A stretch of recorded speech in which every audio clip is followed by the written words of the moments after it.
السلام علیکم۔ آج کی کہانی ہے ایک ویران بنگلے کی، جسے مقامی لوگ بھوت بنگلہ کہتے تھے۔ یہ بنگلہ سالوں سے خالی پڑا تھا اور اس کے بارے میں عجیب و غریب کہانیاں مشہور تھیں۔ رات کے وقت بنگلے سے چیخیں اور قدموں کی پراسرار آوازیں آتی تھیں، جو سننے والوں کے دلوں میں خوف پیدا کر دیتی۔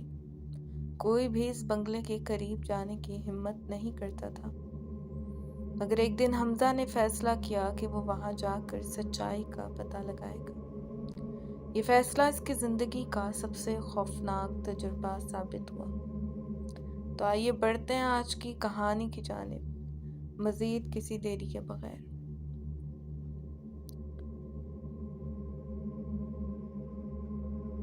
سب جانتے تھے وہاں کچھ ماورائی قوتوں کا راج ہے۔ حمزہ ایک نوجوان تھا جو ماورائی کہانیوں اور پراسرار واقعات کا بہت شوقین تھا۔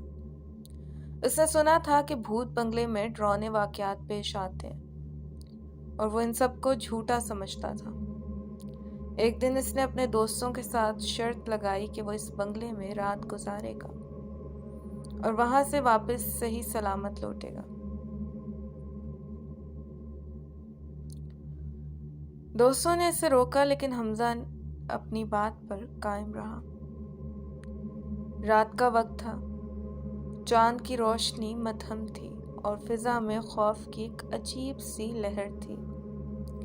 حمزہ اپنے ہاتھ میں ٹارچ لیے بنگلے کے دروازے کے پاس پہنچا۔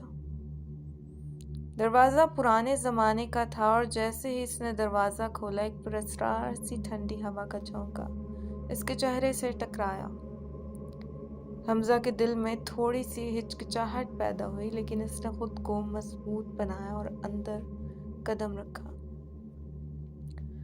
بنگلہ اندر سے بہت ویران تھا، کمرے خالی اور دھول سے بھرے ہوئے تھے، ہر طرف مکڑیوں کے جالے نظر آ رہے تھے۔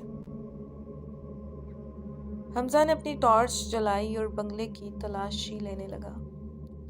کچھ دیر تک اسے کچھ عجیب محسوس نہیں ہوا، لیکن جیسے ہی وہ بنگلے کے اندرونے حصے کی طرف بڑھا،